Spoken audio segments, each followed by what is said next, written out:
Good morning, Ruddle Maniacs. It is Taylor Ruddle from 2 weeks ago. Past Taylor talking to you now in the present.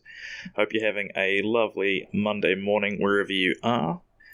I am recording this in the past because I am about to go on tour with David Corrios as of tomorrow at the time of this recording. So this week I'm dipping into a conversation that was recorded many weeks ago now. I can't exactly remember how many, but it was a delightful conversation. The topic of today's podcast is professional wrestling. I brought a fellow stand-up comedian, Dave Adams, and just general all-around sweetheart onto the podcast to chat about our eternal love for professional wrestling. As it turns out, Dave has been watching for a lot longer than I have, so it was really cool to listen to him talking about an era of professional wrestling that I was not around for. We also try to present this podcast in the sense of if you're someone who's never watched wrestling before, you have no idea what it's like, but you're interested in getting into it, this will explain to you what we love about professional wrestling and why it is such good entertainment. So with that, we're going to get straight into the interview. Ruddle Maniacs, please welcome to the show, Dave Adams.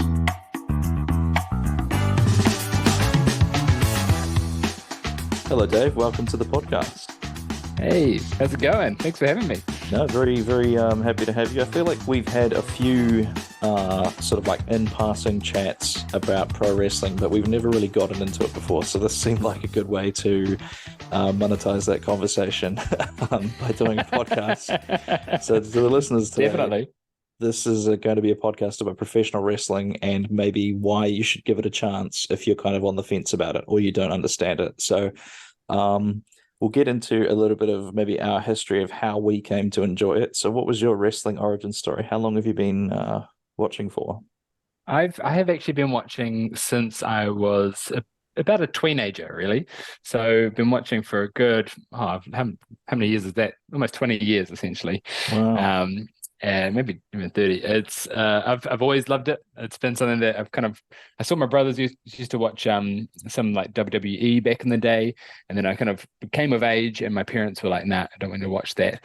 But I discovered that Sky One had WCW Wow. on the channel. So that's where I really first started to get into to wrestling. I started watching WCW. I remember there was a bit of a there was kind of during what they call the Monday Night Wars, where there was like two big competitive companies who were kind of vying for everyone's views, and for a while there, WCW actually was the premier company. They were getting more views per week, and I thought, as my little naive brain was like, well, one company's got a title called the WWF title, and one's got the World Wrestling title, so that must be the company.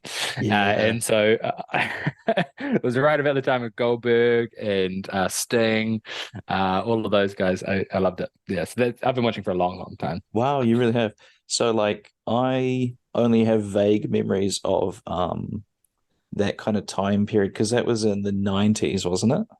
Yeah, like late 90s. My only vague memories of it were when what is now called the WWE, they were called the WWF for a long time. But then even before that, they had three W's. They were called the Worldwide Wrestling Federation. Yes. And I just remember seeing cartoons where it would be like, collect the new Worldwide Wrestling Federation action figures, and it would all have like Stone Cold and The Undertaker and everything like that. And it just seemed, I'd never watched it. It just seemed like intense and like edgy and kind of terrifying.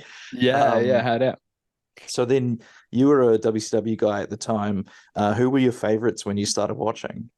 Oh, I was a big Goldberg fan. I mean, I'm like I am the essence of big hot vanilla, and so was Goldberg in many ways. He's just your stock standard beefy big man slapping meat. That's what he is. Yeah. So to the listeners that maybe don't understand or don't know wrestling, Goldberg is a massive bodybuilder. He's like NFL guy. Back in the day. Yeah, he's a big football player sort of build, and his presentation was pretty standard. He just had like black trunks and boots, and did he really have much personality back then? No, he had one line. He'd say, who's next? And then Who's he'd say, next? you're You're next. next. And then That's he went on right. this big old streak. It was like, but the coolest thing was his entrance. So he would come out to this kind of like military sounding music, flanked Mm. by security guards in the back. Like they would like knock on his door and he would like walk out, and then there'd be like 6 security guards walking with him. And then he'd come out to the stage, and these kind of like large sparkler versions of fireworks would just be like pouring out the stage, and he would just like walk through it, and he'd do these like little punches, and then he'd like breathe out, and then like somehow some of the fireworks got in his mouth and like came out of his mouth. It was Yeah. like the coolest thing ever. As a kid, you're like, that's who I want to be. It's so funny how those little it's the weird details. Like I was listening to Kevin Nash, who was another WCW guy at the Yeah. time. I'm guessing the NWO were around when you were watching first Yeah, then. I think I was just catching the tail end. Like this is when the NWO had split off into different Yeah, factions. There was like the Wolf Pack, and then there was like the which is the red and black version, and yeah. then there was like the We could original do a NWO. we could do a whole podcast on that, but for the listener who doesn't know, the NWO were a couple of ex-WWE guys who came to WCW, and their storyline was that it was kind of implied that the WWF had sent them to like sow chaos in the WCW, and they ended up becoming this massive unit of about 20 guys, and they were just kicking everybody's butt.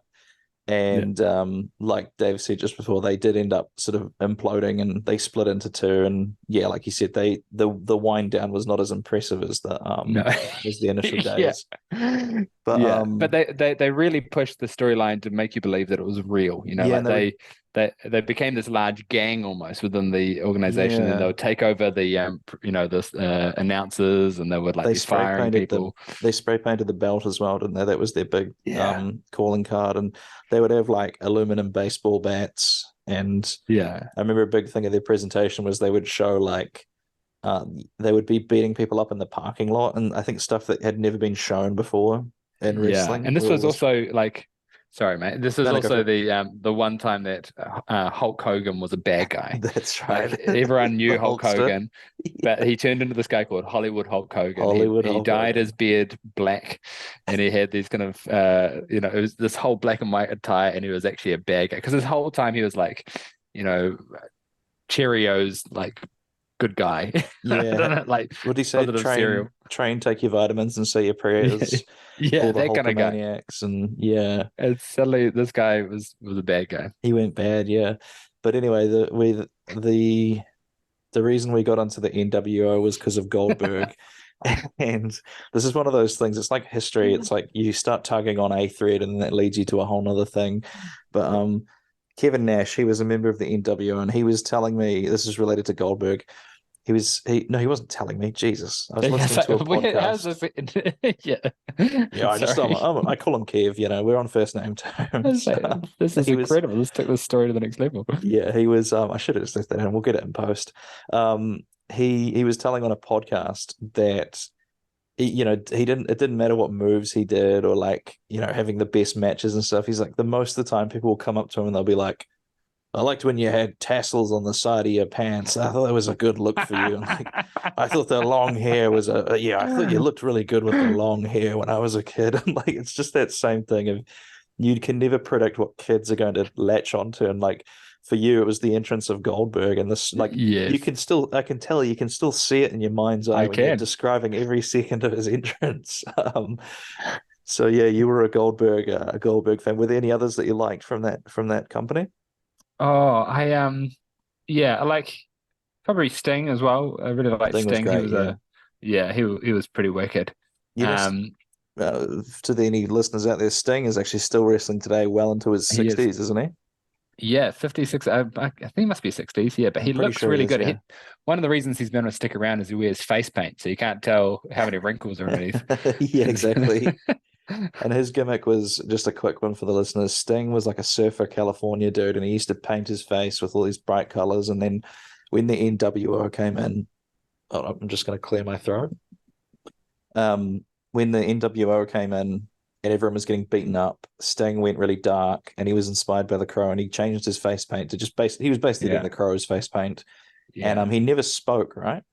No, for ages. He kind of went this emo version of himself, and then he kind of transformed into this, yeah, as you say, the Crow, with these Yeah, kind of black face paint with these kind of black lines that kind of come out of his eyes and out of his mouth. And Yeah, He's just all around badass with a baseball bat. yeah. Sting looked great, and he he was sort of like the main hero of WCW at the time, wasn't he? I Yeah, can't really. yeah, Maybe DDP was another one. Diamond yeah. Dallas Page. How would you describe DDP's gimmick? Oh, DDP is like a guy in his 40s who discovered wrestling at a late age and Yeah. decided, okay, I need to input some personality in here, but all I've got is diamond, so I'm going to go with the diamond. David, I don't But he know. he He's used to wear like fur coats to the ring, and he would have like he'd always be puffing on a cigar, and he'd oh have yeah, like a that's right. billion rings and That's sunglasses. right. He was cool, I think, in a weird sort of 80s way, wasn't he? Yeah, I think yeah, totally. maybe he's like he was a working class man's idea of what rich was. Like Yeah, you know what I mean? Like yeah. yeah, hard out. So then from you started off in WCW. Have you always been like I think wrestling fans sometimes we go in and out of watching it. Like have you always been watching or have you had any times where you Yeah, wanted a break?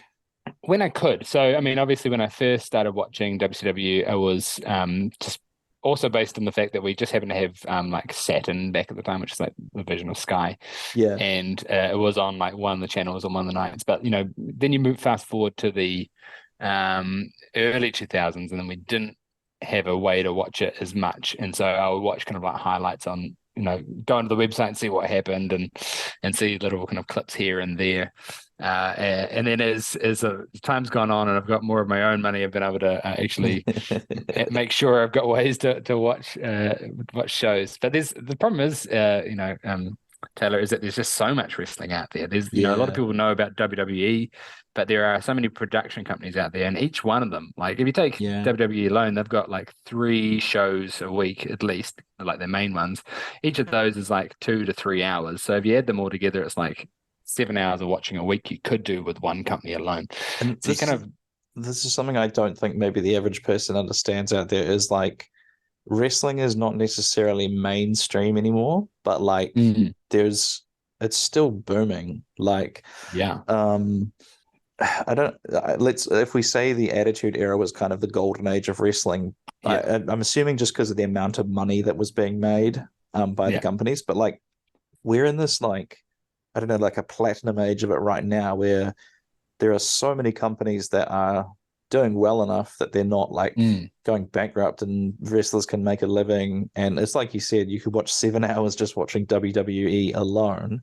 yeah, And that's not even including because of the internet now, all the independent companies have their own streaming service or they have exactly. sort of piggybacked onto another one, or you can watch it on YouTube. And like it's this weird like people are aware it's out there, but I don't think they quite understand how much of it is happening at the moment. Yeah, yeah, and as you say, it's the platinum age because for quite a while there, WWE kind of swallowed up company after company after company when They they were, became yeah, one big monopoly. And then it's only in the recent kind of like 5 to 7 years that things have started to kind of pick back up again and absolutely. become, actually a bit more of a competitive environment, which is great for the actual product. Yeah, and I think this is where maybe we're slightly different fans. Like you are an AEW guy at the moment, right? I That's am, yeah. your kind of. It's funny because I feel like I we're had it's all the time I got. I would probably watch them both if I had time and I didn't for have a job, sure. but I just need to pick one. I think that's the thing with wrestling fans is you have your the main one you follow, and then you have the ones that you can if you have time or something like that. Yeah, And exactly. yeah, I was mine is sort of between AEW and New Japan Pro Wrestling, and I was wondering, is that one that you've ever watched yourself? Are you familiar with them at all? I've watched the occasional match, and I mainly when I know that someone from New Japan is coming to another promotion, I'm like, who is this person? I do a little bit of backstory searching because often, going between companies, storylines will kind of carry over, or the person, or their Yeah. kind of demeanor. It's kind of good to understand what should I be expecting from this new person. So The really good thing about New Japan is I would say probably like 90% of their storytelling happens in the ring. You don't necessarily need to follow these ongoing storylines. Like quite often the storyline from New Japan is like all of these wrestlers want to win this tournament that's happening at the moment. Like it's yeah, I guess this is one thing for the casual listener that you might not understand, but story is a huge thing with wrestling. And different countries have different ways of telling the stories. Like a wrestler called Chris Hero kind of summed up the 4 main styles of wrestling, and that he said that the American wrestling was a morality play, which is pretty accurate, I would say. Is it? You reckon you'd agree with that?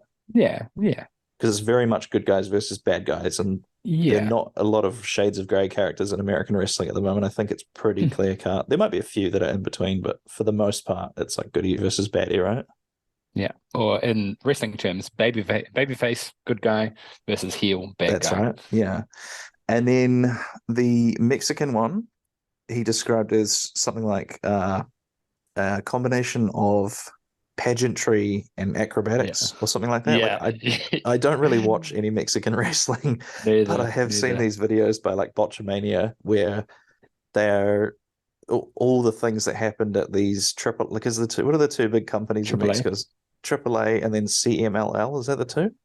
Yeah, I think so. I'm more familiar with AAA. Yeah. Yeah, and I think if you don't understand the company, some of these events just look bizarre. Like they have referees that are just blatantly bad guys, and they'll just won't count for the good guys getting pins, and they'll give weapons to the heels, and like it's hard to follow, I think, if you don't know it. They really do produce like these incredible acrobatic wrestlers though. That is like one of the benefits out of it. You might get this kind of weird pageantry, but then they get exported into the American companies, and then you get the benefits that way. Absolutely, yeah. And then the other 2 would be Japanese wrestling, which I think he described as something like struggle through sport, which is pretty accurate, I would say. Yeah. It's generally the storylines are more like within the individual, like characters will be feuding with each other, but their storyline will be like, these 2 wrestlers were young boys, which is kind of like the trainee level of wrestling together. And so I see. As a way of humiliating, like, the bad guy will be trying to humiliate the babyface. So he'll be using all of these really basic moves that they drill all the time when they're young boys. And like that's that's so interesting. Yeah, the storytelling is really cool. Like it's for me, that's like my favorite type of storytelling. And they'll do ones like one character is supposedly really good on the mat and the other character is more of an acrobat guy. So the story will be anytime they're grappling, the grappler guy easily gets the better of him, and then the acrobat guy gets one big move off the top rope or something that puts the other guy on his back, and he's kind of like, what the hell? And they'll do things like it's a really weird piece of New Japan lore, because New Japan generally is really serious. Like they don't do a lot of comedy stuff, but they have this move called the Paradise Lock, which is like, when you're a little kid and you would sit on your butt with your feet together and you'd kind of hold your feet, that kind of, and you could sort of roll around like that. Like the Paradise Lock is basically putting them in that position. And for some reason it's hard to get out of, even though you could just let go of your own feet. Oh, and no, so, that's like, right. I think I've seen this. Exactly. They did this on Forbidden Door. And so that's a thing that New Japan wrestlers would do to each other, is they'll put each other in the Paradise Lock as like you're so bad at grappling you can't even get out of the most ridiculous hold. And that's the sort of the kind of thing you see in New Japan. And then the last one is British wrestling, which has it's kind of taken a hell of a beating recently, which is more like traditional wrestling, grappling and submissions and stuff like that. But I think like kind of a no nonsense kind of vibe is what I exactly, get. And not a lot of strikes thrown. It's mostly just twisting each other around and trying to get the other one's back and all that sort of it's I think it's great if you're really into that, but it doesn't really appeal to me. I'm more about the punching and kicking side, which is obviously New Japan do that very well. I can't remember why I started talking about it. I guess that's just something for the fans, for people that are interested to learn about it, is it's different depending on which country you watch it in. Totally. And it also helps to kind of understand what you're watching, like for particularly the Western style of wrestling, which is the one that I probably watch the most. It's people that don't understand what they're seeing, but really it's like watching a soap opera. It is that always like tension between people builds up, that it always ends in the ring. We gotta like finalize this in a fight kind of thing. So this is actually what you're watching. You're watching a soap opera with fighting rather than just any kind of belief that this is a real thing that's happening to real people, The hurdle people need to get over is there was that whole thing with like, oh, wrestling's fake, it's not even real. And people, I think what people don't realize is that's not why we watch it. Like, I don't watch it because I think that, John Cena is really beating Randy Orton. And it's not like they're bursting our bubble telling us that Santa doesn't exist. We are watching it, understanding that this isn't news to us. What? Who didn't tell me? What? It's like there's a great comedian, but he's called Ron Funches, and have you seen his piece about wrestling? No. I'll paraphrase it, but the bit is he says, people tell you, oh, that thing that you love, it's fake. And he's like, and I'm supposed to be like, oh no, my universe has been torn asunder. I guess I'll just go watch House then. And he's like, really, the response is like, well, yeah, no shit, it's fake. What kind of psychopath would I have to be if I wanted that to be real? He's like, with the pageantry and the golden belts and the man who carries a snake in a bag around. I mean, and that's a good example. Like, I'll just go watch House. It's like, as if House is any more real. Yeah, exactly. Than, what I kind of compare it to when people tell me, because you hear it a lot when you're a wrestling fan. It's fake. It's like, okay, well, like when you go to the art gallery, do you point up at the art and say, "See those fruit over there? They're not real. They're not real." No, you don't. It's art. It's an art form. Yeah. It doesn't have to be. It's not like I'm going to the art gallery to eat fruit. It's like I'm here to appreciate art. Yeah. So that's one thing, is like, it is storytelling. And like, there's an old phrase people use, which is like, William Shakespeare would have been a massive wrestling fan if he was still alive when it was around, because that's like, if you watch Hamlet, Romeo and Juliet, anything by Shakespeare, I mean, people even use the phrase Shakespearean to describe a sort of dramatic morality play. So that's it's one of those things though, where like, I think it is a little bit hard to explain why you enjoy it without really just using the phrase like, well, I just enjoy watching the fights. Like, it's my first experience with wrestling was it was a lot later than yours, actually. It was I would have been 17 or 18, and I was at the gym just flicking through channels on the cross trainer, and I noticed there was a WWE match about to come on. And that was during the time that Dave said before, when WWE was just this monolith and there was no other real companies. And I guess it'd be fair to say that it was a pretty dark time for wrestling. Like, it wasn't great. Would you agree with that? Yeah, it kind of got a bit stale. Absolutely. And then the match I saw was this team called the Legacy versus D-Generation X. And like, to some of those characters, like D-Generation X have been around for a long time. But probably listeners will recognize the name Triple H, even if they don't know why they know the name. How long has he been around? Since the 80s, hasn't he? Yeah, he's a long time. So a cerebral assassin. Triple H. DX was like kind of his group, and they were sort of like the other side of the coin to the NWO, in a way, weren't they? Yeah. They were kind of the WWE's way of trying to get viewership back, kind of thing. And it kind of all sparked from another wrestler called Bret Hart, who called the main person in the Generation X a degenerate. And so they kind of embraced it, and they were like, we're Generation X. That was the in vogue generation at the time. And so they kind of had this catchy name, Degeneration X. And rowdy bunch of people. One of the biggest cash cows for like, we were even going to do this podcast on talking about some of the merch from DX.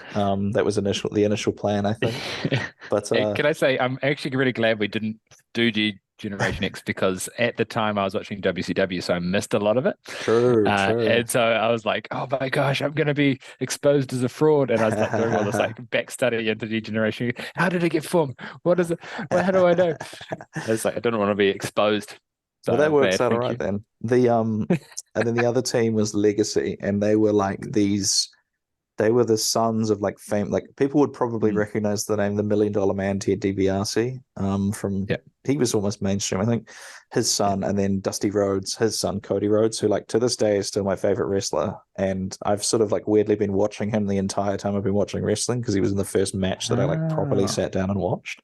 So interesting. And I remember what grabbed me about it was like the night, I still remember this really clearly, the night before they'd had a pay-per-view called Breaking Point, which is where every single match had to end in a submission, which I think is really cool because it gives you some cool storytelling ideas. Like they were doing things to each other, like there was one bit in the match where they'd put two, those like steel folding chairs that wrestling's famous for. They'd put two of those down, and like one of the wrestlers' neck and his legs were sticking through the like like the little hole with the part where your back, and the other two were like bending his arms and legs back, and it was like just creative stuff, I guess. Oh my gosh. And apparently DX had tapped out for the first time ever the night before. So like Legacy were gloating about that. And they were like they did a really mocking like tapping out sign on the side of the ring post, which is where Shawn Michaels had tapped out. And like something about that just sort of grabbed me as like, oh right. It's like stories, like that because I didn't really understand what it was as a kid. I just thought it was like, people hitting each other with chairs and The Rock, and I sort of it was all just kind of this vague like manly men, rock music and beers and like it was all foreign to me. Fighting over belts. What's that? Fighting over belts. Yeah, exactly. On that belt. Yeah. But yeah, so that was the first match. And cool. What really I enjoyed is in the middle of the match, it just descended into chaos because obviously these two teams hated each other so much that I think it was only meant to be like one-on-one. It was meant to be like Shawn Michaels versus Ted DiBiase, I think. But they just started, like the heels always interfere and they'll like push each other off the apron and grab their legs when they're trying to hit the ropes and all that kind of stuff. And I was like, oh, he's cheating. Like, like I've still kind of got like sucked in by it a little bit. And then they ended up fighting into the stands and they were hitting each other with popcorn buckets and like people had to get out of the way and like just that chaos of it. I was like, wow, that's really cool. And then it went to commercial break and I thought it was going to come back and we're going to get to see the end of the fight, but obviously it had been broken up in the commercial break. And so I was just watching every week, like, what happened? Like, I wanted to see the end of that. Like, what did... That's amazing. That's so funny. Yeah, the rest is history, I guess, as they say. It's quite it's quite interesting. I've taken this interest to kind of further to kind of also understand how they do these moves to each other without injuring each other. Because I would say that's one of the big hallmarks of today's wrestling versus the 80s is it looks a lot more real. Like back in the 80s, it was like, okay, I'm going to punch you and then I'm going to put you on your back and then you're kind of down kind of thing. But now, like they're doing these really complex moves that look really painful. Yet these people come back week after week after week. And to understand that is really fascinating. I think the other kind of flip side, just when we talk back around, is it real? Is that while the storylines are fake, the outcomes are fake, the injuries are real. Like people do actually get injured. It's not destroyed. Not as much as you would think they would get injured, but they do get injured quite a bit, and it can be really devastating on your body. So, a lot of wrestlers don't have 20 years is exceptional for a wrestler. That's a great innings. 10 years is like they did pretty good. Yeah. I guess what are some of the like you say, some of the moves, they have little tricks to them. Like there's a move that looks really devastating where they pick them up kind of sideways and then drop them down back, like lower back first onto their knee. But the way they kind of like fudge that and make it less impactful is that the other wrestler actually lands with their feet first. So they're not coming down with all their body weight onto the knee. I'm sure it still hurts. Yeah, but and I've noticed that they put their knees a bit higher up on their shoulder before they land, so you're kind of landing on shins rather than on a point. Have you ever done any wrestling before? Oh hell yeah, we oh no, sorry, not in real wrestling, but I grew up on a trampoline and I had a bunch of friends. So I did slams, all the things, Boston crabs, all those on the trampoline. Do you have a little brother? No, I just had neighbors. So you're just doing the people's elbow on the on the neighborhood kid. The Yeah. I did about 2 sessions of like proper like pro wrestling training. And it's funny the little things they teach you, like when you go to land on your back, you want to land as flat as possible, and it's a really weird motion to learn because you almost want to like you kind of bridge with your like hips so that you don't come down on your tailbone. I think that's what they're trying to Right. mitigate, and it's like you want to have your arms spread out as much as possible. Much surface area as possible. Yeah. Yeah, so that it's just like as much surface area. Because I guess that's where injuries happen, is when too much weight comes down on one knee or something, right? And that's like your knee's not designed to take that much force. Um, the big thing that I think has changed since the 90s to now is with football as well. Is like we're way more aware of head trauma. Like you used to see them just hit each other full on in the head with steel chairs back in the 90s, and Yeah. maybe within the last 5 years they've kind of put a stop to that. You'll always see them put their hand up in front of their face if they're going to take a chair. I don't even really think they Or even across the back or something like that. It's always they hit them in the gut with the chair. The person bends over like holding their gut, and then they just give them like right across like the meat of the back, I guess, right? Yeah, totally. The other thing I think that's changed is also internet awareness. People can see these wrestlers when they're not in the ring in their daily lives. They can talk about what's going on behind the scenes through social media, which a lot of the time is quite fascinating for a fan, but it's also quite hard to build surprises or any kind of build disbelief as you used to have back in the day. You mentioned before the $1 Million Man, Ted DiBiase. There's this thing in wrestling called kayfabe, which is like continuing the storyline into like real life to make people believe that it's actually real. And I remember he was this $1 Million Man, and Vince McMahon, who owned the company, would actually give him, actual money to like splurge in daily life. And same with Ric Flair as well. Like they would go to a bar, and he would like be allowed to shout the whole bar a drink kind of thing like this. And so you'd actually see him in real life and go, oh shoot, that guy's actually like legit rich. And we didn't have the internet back then, so there was no way to kind of fact check otherwise. But now it's really hard to build that disbelief beyond that's true, the arena. Isn't it? I remember Chris Jericho in his book said he walked up to Kamala, who in storyline in kayfabe didn't speak English, and so Chris mimed him like, "You please sign that," and the Kamala just looked at him and went, "Fuck off, kid." There's one thing that like The Undertaker is another name people probably recognize, and like The Undertaker he was about 30 years, I think he wrestled, maybe more like 25. He was one of the few that managed to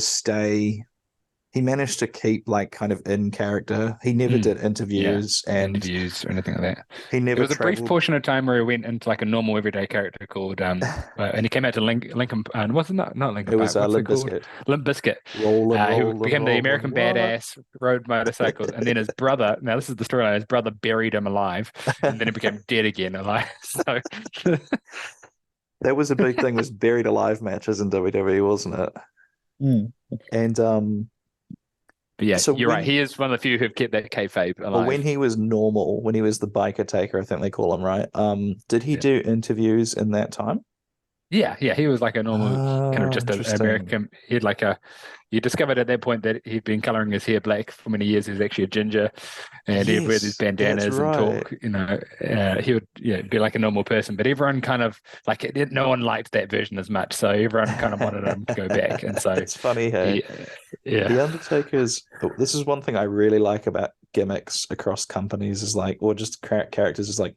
So I think we've used the word gimmick a bunch in this episode. Probably haven't explained it to her, but gimmick is basically just what the character is. Like, I learned recently that this came from because wrestling was like good old country boys in the beginning, doing wrestling, and they would have characters like the hero would be like the farmer, and then the villain would be the banker, and it would be like he's coming down to foreclose on your farm, and all the good old boys are throwing moonshine. It's quite two-dimensional back then. Yeah, exactly. So that's where the idea of I don't know if that's true or not, but that's one that I read and I quite like.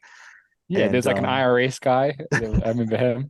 the health and safety guy who came down. Yeah, there was just so many different types of like worker There was Well, yeah, like a construction dude. yeah, some of them for a while they literally like there was a clown. What is Brutus the Beefcake? He was a barber or something, but Oh, he was like a Barber, yeah. stripper pretending to be a barber or something. That was like his It's gimmick. so good. But then Oh my gosh. the Undertaker, what I quite like is you see their kind of like quote unquote final form is kind of like an amalgamation of all the stuff they've done leading up. So like when he started, he was an old Western mortician. He had like a suit and a tie and he wore purple gloves. And then he became a little bit more sporty. Like he had like a long he had like a long duster jacket and he would wear like MMA gloves. And then he went from that to being the biker taker where he would wear like pants and like bandanas. And I think he still had the MMA gloves then. Yeah. And then his kind of like second to last form before he sort of retired, he was sort of a combination of all. And like he kept the MMA gloves, he kept the duster and the long jacket, but like he would talk a lot more. And I think he would still come to the ring on a motorcycle sometimes. And then I honestly think his retirement match, I think they sent him back to the to being the biker taker because he did that. That's right. It's like cinematic match in a graveyard where he was talking and That's right.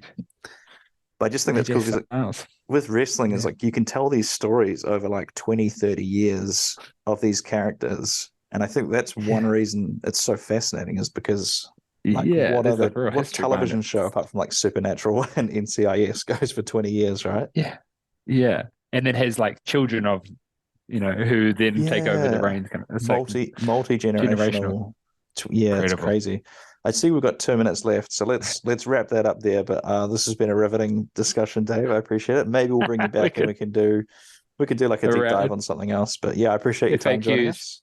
No worries. Thank you. It's been a blast. I could talk about this for hours. What's that? I could talk about this for hours. That's the problem. That is a very real fear of mine that we could very easily spend a whole day just talking about wrestling. Yeah. All right. We'll see you next time, Dave. Thanks, mate. Wait, do you prefer Dave or David?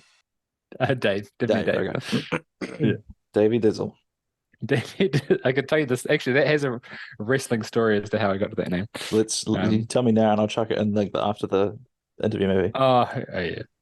Now? Yeah, go for it. So back in the day, when I was going to a youth group, and we were doing these videos, and I was kind of a shy kid, but I needed to kind of not be shy essentially for these videos. So I created myself an alter ego, and I was coming around to like trying to test out different names as to what would work for me.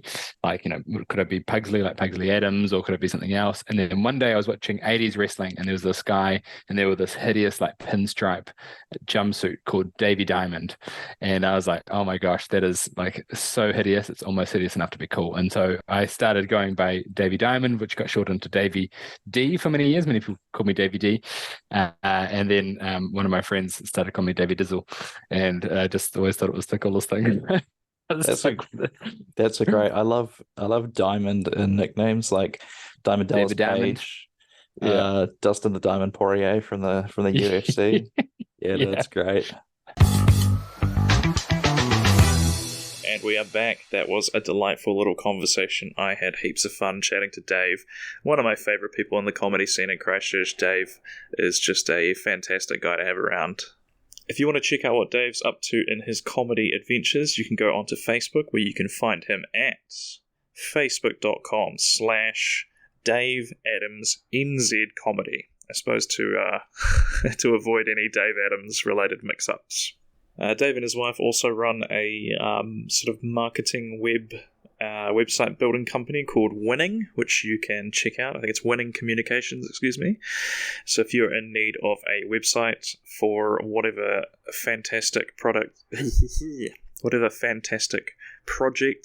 you may have coming up, definitely check out winning.nz, and maybe Dave and Jenny will be able to help you out. That's basically all from me. I don't have time or the energy to do a big fancy outro this week, as I am going away on tour tomorrow, so I have got a billion things to get sorted and covered while I'm away. But what I would like to do is just run through the shows we're going to be doing, in case you are listening and you haven't got tickets yet. So here goes. 4th of October, we are in Wanaka. 5th of October. I really cannot talk today. 5th of October, we are in Queenstown. 6th of October, we are doing 2 shows in Dunedin, so we are in the 6th and the 7th of October at Inch Bar in Dunedin. Then we have a few days off, and then on the 10th of October, we are out in Rangiora. 11th of October, we are in Kiwi. 12th of October, we have a night off from the tour, but we are at the Austin Club for the normal Laugh Cellar show. Friday the 13th of October, we are in the Austin Club. We've got 2 shows that night. I think they might be sold out at this point, but definitely check them out. There might be a couple left. Then we have another few days off, and on Wednesday the 18th, we are out in Rolleston. Now, at the time of this recording, we have not sold that many tickets for Rolleston, so if you're out that way, don't do the typical Cantabrian thing. Please buy your tickets and get in as soon as you can. We're not going to cancel the show, but it would just be nice to have a few more faces in the crowd. 19th of October, we're back in the Austin Club. I think there might be 1 show with some tickets left, so get in quick if you want those. 20th of October, we are out in Methven at Crafted Arabica. Fantastic little venue. If you're visiting Methven for the spring, definitely come and check us out in Methven. 21st, we are in Little Andromeda.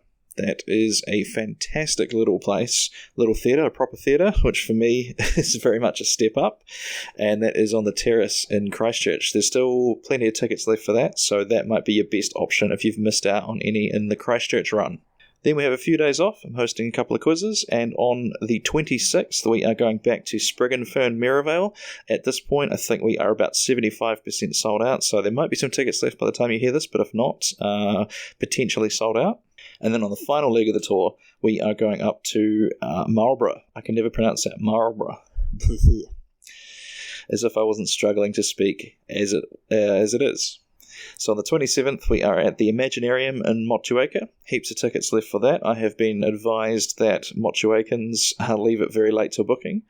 And then on the 28th, we have 2 shows at Studio One Nelson. It's honestly one of my favourite rooms in the whole of New Zealand. I absolutely cannot wait to get back into Studio One. Got 2 shows back to back. Still about half the amount of tickets left. So definitely get in quick if you want to secure a seat in those. And that's our tour. I was kind of edit out all the misspeakings and stuff, but I am tired. I'm looking forward to having a good night's sleep tonight. Appreciate you listening, and I think we will have 1 more podcast that might be from the archives, but then after that we'll be back to me doing the podcasts relatively close to when they release. So thanks again, Ruddle Maniacs. Go to www.davidcorios.com to buy your tickets, or just check us out, Can Do Comedy on Facebook. I will see you very soon. Hope to see you on the road. If you're a listener of the podcast and you come out to one of these shows, come and say hello to me. I'd love to have a chat with you. All right, Ruddler out.